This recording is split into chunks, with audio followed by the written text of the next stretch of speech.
Welcome back to Share Your Story Sundays, family. I hope all is well, beautiful people. I promised last week that I would share with you guys my journey with the different father figures that I've had in order. So the first week I shared with you guys my experience with Tommy and everything that he had and brought into my life. And then last week I shared with you guys Mike McGee and everything he had done in my life, which was phenomenal. But then in between the time of Mike and the other bonus fathers that I've had, I had an experience with one of my mom's boyfriends, and he is a man that I refer to as a male. You'll never hear me call him a man because I did not think he had characteristics or the qualities of a man, and I still don't. But I'll share with you guys my experience there, and the reason why I'm sharing this is, number one, I believe the Lord told me to, so I have to be obedient in sharing this. I'm not really sure who can benefit from this, but I'm sure a lot of people can, and I'm not saying that my journey was unique or different than other people's or more challenging or whatever. I just know that I have a responsibility to share my journey with you all and share with you the lessons learned and best practices I use now, because some of the experiences that we encounter as children and in our youth definitely carry on into our adult experience, our relationships, how we interact with people in general. And I'm going to touch on a topic that a lot of us talk about a lot, which in different ways, but the word of insecurity. So what I will share with you guys before I get started really quick is insecurity.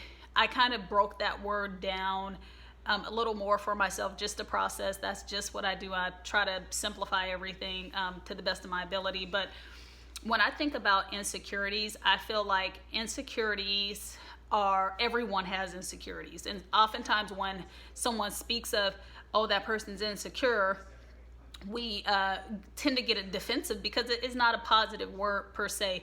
But I believe we all deal with insecurities, and how I look at insecurities is that it's an inner security issue. So there's something internally that happened, that some kind of a breach that happened, that puts you in a position to make you want to safeguard yourself or question yourself or question relationships or whatever the case may be.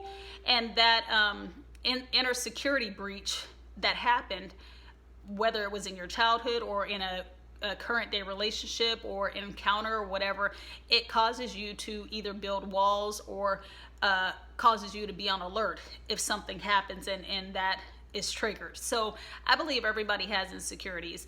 I only share that to say that a lot of my insecurities that I feel like I had as it relates to relationships, romantic, as well as my relationships with authority, definitely was impacted by this experience with this male. Again, he's since passed away. I have forgiven him as it relates to what I believe, as it relates to what God told me had to happen in my life in order for, was allowed to happen in my life, and I choose to look at it from a positive perspective. But so I'm going to share with you guys in this post 4 different incidents that happened with this male. There were a lot more than 4, but I'm going to share with you the 4 because they definitely put me in a very vulnerable space anytime I think about it, and because I can visualize everything that happened. And some of you, again, we deal with childhood trauma and trauma as adults, and we don't talk about it. And when we don't talk about them, I think that we don't address what happened, which again buries security issues in the inside of us, and we don't address it. And then when something happens, we're wondering if there's a problem with that person, or we wonder what's happening when we never really dealt with the internal trauma or issue, and we never really got a chance to talk about it. Anyway, I know this video is going to be more than 15 minutes, so let me go ahead and say this real quick. I have decided to go ahead and put together a YouTube channel and publish these just specifically for the fact that I try to post these on IG, and I don't think you can go over 15 minutes, but I know this is going to be 15 minutes over. So I put together a YouTube channel, and I'm going to publish these there if you want to go check it out there, because I'm going to cut this off for IG at before 15 minutes. Anyway, so if you want to watch the rest, which I encourage you to do so, you would go out to the YouTube channel, and I'll post that along with the video once I get to that point. So what I'm going to share with you guys is 4 incidents, like I said, that happened that were definitely traumatic for me and carried on into my relationships as I grew older. And then I'm going to share with you guys the specific areas that a few areas that I feel like it impacted specifically, although again there are more.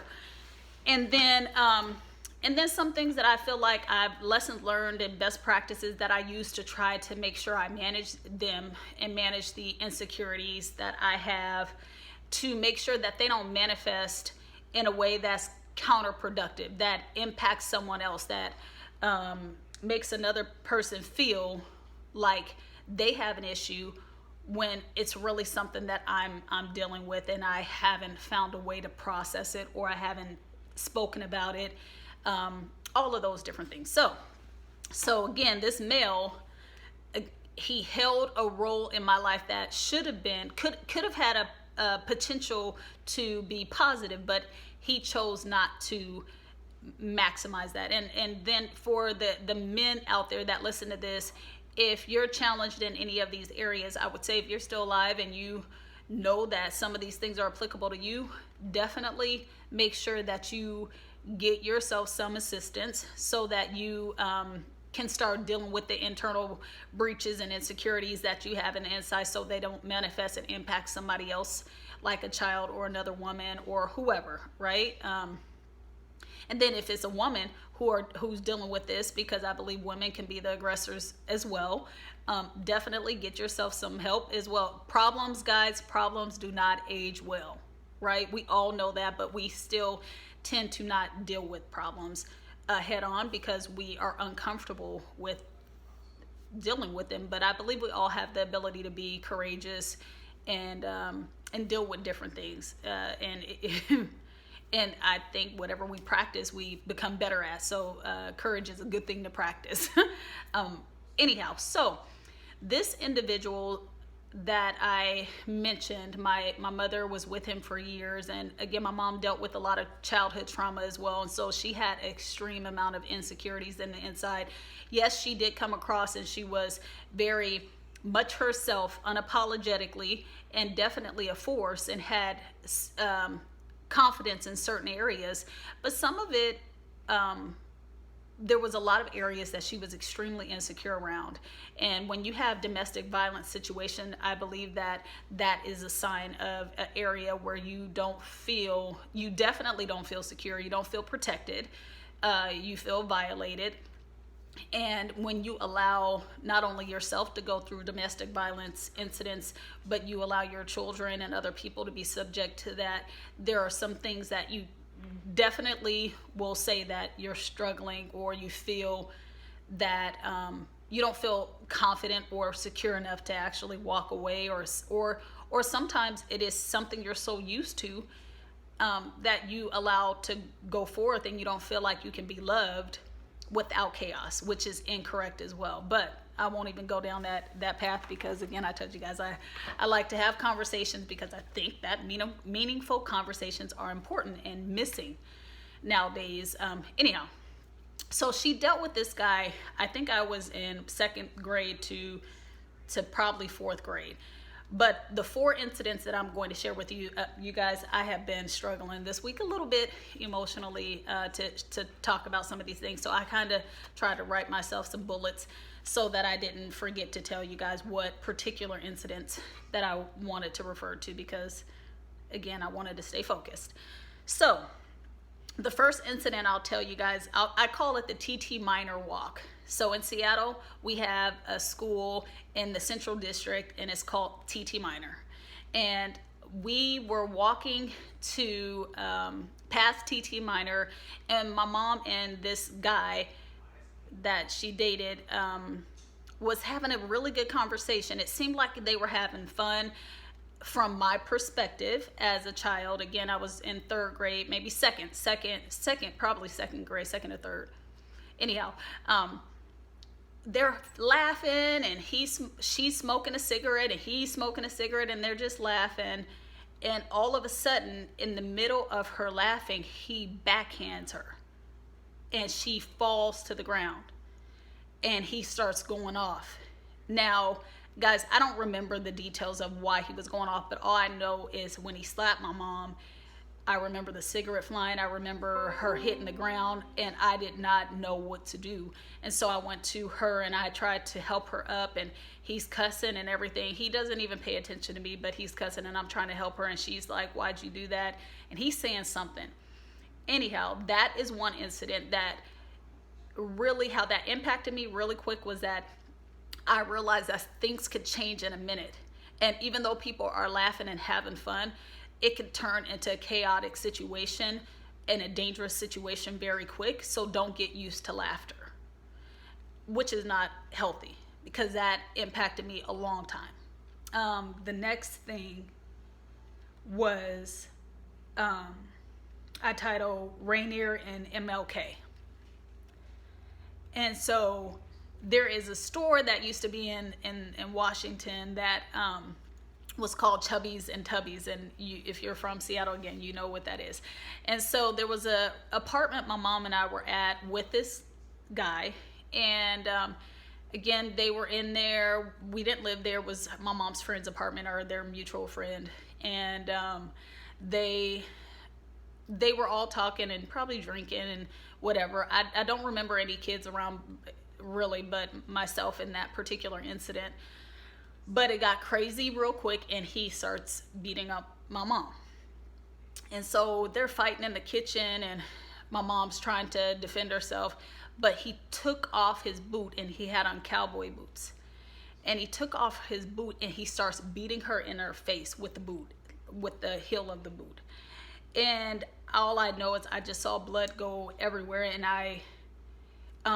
other people were trying to get him off of her, and they did.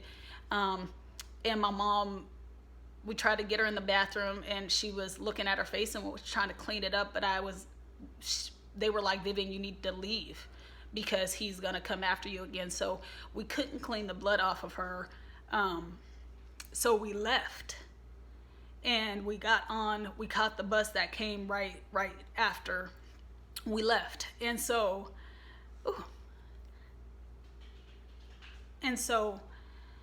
all I remember is getting on the bus, and she's bleeding, and people are looking, and she's embarrassed, and I'm by this time I'm growing to be a very feisty girl, right? So I was like, "Stop looking at my mom, we're okay." And she's embarrassed, and she's like, "Hey, Shay, people are looking at me." And so I covered her, because I didn't want her to be embarrassed, because she had, again, blood all over the place. Her eyes were swollen. Anyway, we made it to the CD, and went to a relative's house, let's just say, where all of us would go. And the lady's name that we used to stay with, her name was Baby, or Gussie. And we walked in, and they were playing cards, all the older women, and they were like, "Oh my gosh, what's up, Vivian? What happened?" And someone was like, Rodney, oh, I said his name. Anyway, I don't really care. The guy beat her up again. And so when one of the ladies said, "Why do you keep going through this?" And she, my mom was trying to give an excuse that he was mad because I said this or that. Long story short, one person made a comment, and they said, "Vivian, no one's going to be able to tell you that you had enough. You'll have to know it for yourself." And people agreed with that, and she did too. But the problem that I had with that statement was that some of the times when you're already used to unhealthy relationship, you don't know it for yourself until it may be too late, especially not only for you, but also for your children. So